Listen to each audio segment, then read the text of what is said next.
नमस्कार, राम राम। मैं आपका अपना प्रदीप दलाल। आज हम मौजूद हैं डाबोदा कला गांव में। डाबोदा कला गांव आपने कहीं ना कहीं मीडिया पे सुना होगा या पीछे छाया हुआ था। क्यों छाया हुआ था उसका कारण भी आपको बताएंगे। रोमी कुमार जो यहाँ से सरपंच पद के उम्मीदवार थे, वो सोशल मीडिया में, नेशनल मीडिया में पूरी तरह से छाए हुए थे। उन्होंने जो घोषणाएँ की हुई थी या जो सरपंच पद के लिए दावा ठोका था, वो कहीं ना कहीं सोशल मीडिया में पूरी तरह से छाया हुआ था। और आज उसी को देख करके उसी कड़ी में हम पहुंचे डाबोदा कला गांव में, जहाँ की तहसील बहादुरगढ़ और जिला झज्जर है। तो आज हमारे को इन्होंने टाइम दिया है, इतना बिजी टाइम में से अपना टाइम निकाल के हमारे चैनल से बात करने के लिए यहाँ बुलाया या बात की हमसे। अभी उनसे पूछेंगे। रोमी कुमार हमारे साथ है। रोमी भाई, सबसे पहले तो राम राम। राम राम जी। सभी दर्शकों को, मेरे से बड़े को, सभी को प्रणाम, राम राम और होली की हार्दिक शुभकामनाएं। मैं सभी दर्शकों को और अपने से बड़ों को होली की, धुलंडी की दिल से हार्दिक शुभकामनाएं देना चाहता हूँ। धन्यवाद। रोमी भाई, ये बताइए कि आपके मन में इस सरपंची का इलेक्शन लड़ने का विचार कहाँ से आया? ये इलेक्शन का विचार ये मैं अपने घर में, जैसे हर कोई ये चाहता है कि मेरा घर सुंदर हो, काफी अच्छा हो, मेरे घर में ये हो, मेरे घर में वो।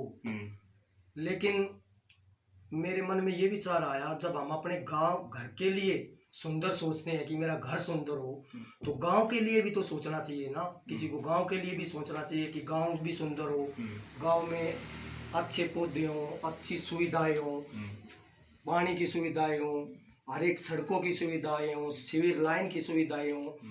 और भी काफी काम है। काफी जगह पे मैं गया, काफी गांव में गया, सोशल मीडिया पे गांव देखे, ऐसे गांव देखे जिनको देखने से आत्मा को शांति मिली, मन को शांति मिली।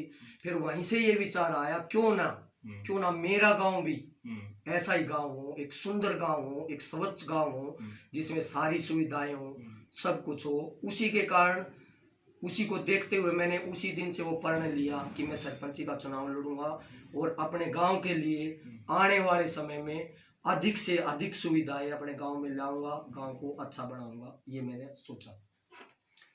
रोमी भाई, जो आपने घोषणाएं की हुई थी, उसके बाद गांव का क्या रिस्पॉन्स आया आपका? मेरी घोषणाएं मैंने की थी, कुछ अनोखी घोषणाएं थी उनमें, जो कि कुछों को लगा कि नहीं हो सकता, कुछों को लगा हो सकता है। लेकिन मैं ये बताना चाहता हूँ कि घोषणाएं जो की है मैंने, वो बिल्कुल सत्य पे आधारित घोषणाएं हैं। और मेरी डिक्शनरी में या कहीं भी आप देख सकते हो, करने वाले के लिए कोई भी काम असंभव नहीं होता है। दादा लक्ष्मीचंद की भी बातें पहले सबको लगी कि ये नहीं हो सकता, लेकिन बाद में वो होती गई तो होता हुआ। कोई भी चीज असंभव नहीं है। जैसे दशरथ मान जी ने अपने गांव के लिए पहाड़ काट के रास्ता बना दिया, क्या हम उन्हीं की तर्ज पे अपना खुद का तन मन धन लगा के गांव के लिए, गांव की विकास के लिए हम कार्य कर सकते हैं? और हर चीज को हम आसानी से पूरी कर सकते हैं। कोई भी चीज असंभव नहीं होती, हर एक चीज संभव है अगर आदमी अपने सच्चे मन से, सच्चाई से कार्य करे तो। रोमी भाई, ये बताइए, घोषणाओं के बाद आपने और गांव में क्या क्या विकास कार्य कराए? जैसे ही घोषणाएं मैंने की, कुछ लोगों ने उसका मजाक बनाया, कुछ लोगों ने मेरा साथ दिया, साहस बढ़ाया। और उसके बाद वो सोशल मीडिया पे काफी वायरल हो गई थी। सोशल मीडिया पे वायरल होने के बाद लोगों को अच्छे कमेंट आए, नेगेटिव कमेंट बहुत ही कम आए, पॉजिटिव कमेंट बहुत ज़्यादा आए। उससे मेरा पॉजिटिव कमेंट आने से बहुत ज़्यादा साहस मिल गया।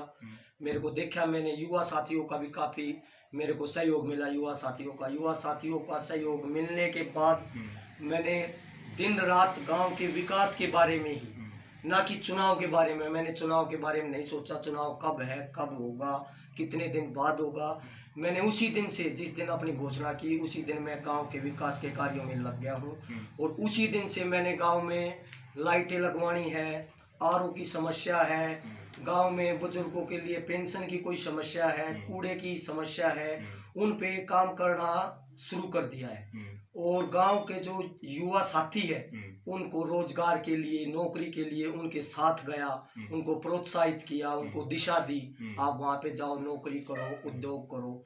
और सबसे अच्छी बात मेरे को खुद अपने दिल में जो शांति हुई, मेरे को खुद अपनी आत्मा में शांति मिली।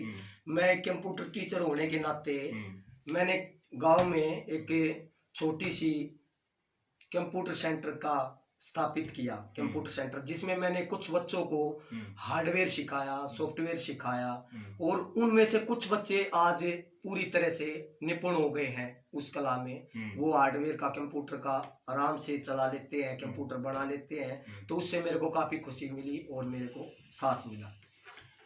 और अभी किसान आंदोलन का दौर कहीं ना कहीं चल रहा है, तो इसके बारे में आपके क्या विचार हैं? मैं पूरी तरह से दिल से किसान आंदोलन का समर्थन करता हूँ। मैंने किसान आंदोलन की सभी रैलियों में, अपने दलाल खाप की सभी कार्यों में बढ़ चढ़ कर भाग लिया है, और किसानों के लिए अपने गांव से किसी भी तरह का चंदा, किसी भी तरह की सहायता है, दूध से है, घी से है, किसी भी प्रकार से उनकी, हर प्रकार से उनकी मदद की है, और हर तरह से किसानों के साथ खड़ा रहा हूँ और आगे भी साथ खड़ा रहूँगा, क्योंकि मैं भी एक किसान हूँ, किसान परिवार से हूँ। मेरे दादा, मेरे और जो है मेरा गांव है काफ़ी किसान है।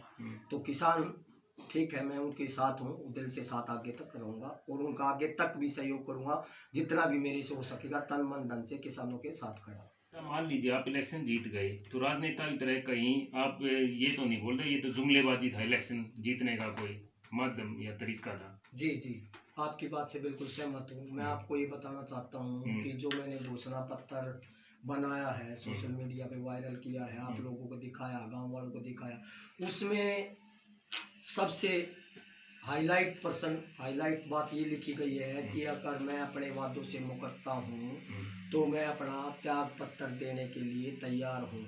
और राइट टू रिकॉल एक्ट आ गया है। तो आप लोगों को पता है कि सरपंच पद से अगर सरपंच नहीं काम करता है, अच्छे काम नहीं करता है, अपने वादों पे खड़ा नहीं करता है, तो गांव के पंचों के द्वारा और गांव समिति के द्वारा उसको उसके पद से भी हटा सकते हैं। राइट टू रिकॉल कानून के तहत वो पूरा अधिकार है, गांव वालों का अधिकार है। अगर अच्छे काम नहीं करता है सरपंच, उनको अपने वादों को नहीं निभाता है, गांव के विकास कार्य नहीं करता है, कुछ गलत कार्य करता है, तो सरपंच के खिलाफ एक्शन ले, उसको हटाया जा सकता है पद से। ये कानून है, इसका मैं अच्छा समर्थन करता हूँ। अच्छा कानून लाया गया, ये भविष्य के लिए अच्छा रहेगा। रोमी कुमार जी, ये बताइए आप कितना पढ़े लिखे हो, जो हमारे दर्शक हैं वो भी जान पाए कि इतने पढ़े लिखे हैं, और आपको पता है कि सरपंच की क्या क्या पावर होती है? जी, मैं अपने दर्शकों को, आपके दर्शकों को, सभी क्षेत्रवासियों को ये बताना चाहता हूँ कि मैंने महर्षि दयानंद यूनिवर्सिटी से ग्रेजुएशन की है, एमए की पढ़ाई भी की है इंग्लिश से, बीच में एग्ज़ाम नहीं देने पाया, और कंप्यूटर का मेरे पास काफ़ी नॉलेज, हार्डवेयर सॉफ्टवेयर, कंप्यूटर का मैं हार्डवेयर इंजीनियर हूँ। तो इसी के साथ मैं विकास कार्यों को आगे बढ़ाना चाहता हूँ, अपनी पढ़ाई लिखाई की नॉलेज की उस दम पे, और गांव वासियों के साथ से मैं गांव में हर एक विकास कार्य के लिए 24 घंटे विकास कार्यों को करने के लिए तैयार रहूँगा, और आगे तक गांव में ज़्यादा से ज़्यादा विकास कार्य करवाने के लिए प्रतिबद्ध रहूँगा। रोमी भाई, आपका परिवार में कौन कौन है ये भी बताइए थोड़ा सा। और मान लीजिए किसी कारणवश महिला सीट आ गई, तो क्या आपकी जो वाइफ है वो भी लड़ने के लिए तैयार है इलेक्शन? जी प्रतीक जी, मैं एक समर्थ परिवार है, छोटा परिवार है, मैं हूँ, मेरी वाइफ है, 2 बच्चे हैं, एक लड़का है, एक लड़की है, मेरी माँ है। और अगर महिला सीट आती है हमारे यहाँ डाबोदा कला से, तो हम, मेरी वाइफ है जो मेरी घरवाली है, वो डाबोदा कला से चुनाव लड़ेंगी। वो भी अच्छी पढ़ी लिखी हैं, ग्रेजुएट हैं, हमारी शिक्षित जोड़ी के नाम से फेमस है, यहाँ पे भी सोशल मीडिया पे भी शिक्षित जोड़ी है। वो मेरा साथ देती हैं, हर एक चीज़ में साथ देती है, घोषणाओं बनाने में भी वो मेरे साथ थी, उनकी सहमति थी हर एक चीज़ में। वो भी मेरे को गाइड करती है, अच्छी संस्कृत की ज्ञाता है, अच्छी है, उनको नॉलेज है, उनका साथ मेरे को हर एक चीज़ में मिला है, वो मेरे साथ खड़ी है कंधे से कंधे मिलाकर। और सबसे अच्छी बात ये है कि अगर हमारे को गांव वाले, क्षेत्र वाले मौका देते हैं, तो अगर 1% जैसे प्रधान होता है, सरपंच होता है, किसी कारणवश किसी कार्य से गांव से बाहर चला जाता है, अपने घर पे नहीं मिलता है, तो उसकी एब्सेंस में कौन कार्य करेगा। तो सबसे अच्छी बात ये है कि अगर मैं यहाँ नहीं हूँ, गाँव वासियों के काम के लिए बाहर गया हुआ हूँ, या कहीं और बाहर किसी काम से गया हुआ हूँ, तो मेरी वाइफ उस अवस्था में वो प्रतिक्रिया करेंगी, कोई भी एप्लीकेशन लिखेंगी, गांव वाले की हर एक समस्या को वो आसानी से समझेंगी, लिखेंगी, उस प्रतिक्रिया को आगे बढ़ाएंगी। ये सबसे अच्छा मेरे को महसूस होता है। कोई आखिरी सवाल या मैसेज जो आप अपने क्षेत्र, अपने गांव वालों को देना चाह रहे हो और हमारे दर्शकों को भी देना चाहते हो? यही है मेरा सभी को कि जो भी सरपंच पद के लिए खड़े हैं या खड़ा होना चाहते हैं, उन सबसे ये निवेदन है हाथ जोड़ के कि सच्चे मन से गांव के विकास के कार्यों के लिए ही सरपंच पद का चुनाव लड़े और गांव में ज़्यादा से ज़्यादा काम करवाए, सत्य के मार्ग पर चले, गलत काम न करे और गांव में जितनी भी ज़्यादा से ज़्यादा काम हो सके समस्याएं ख़त्म की जाए और गांव को आगे से ज़्यादा आगे बढ़ाया जाए, अच्छे से अच्छा बनाया जाए। क्योंकि मेरे को ये लगता है कहीं ना कहीं कि देश का विकास गांव के विकास से ही जुड़ा हुआ है। जब गांव का विकास होगा तभी देश का विकास हो पाएगा। पहले गांव सुंदर होंगे फिर शहर सुंदर, उससे ही ये कड़ी बाई कड़ी जुड़ी हुई है।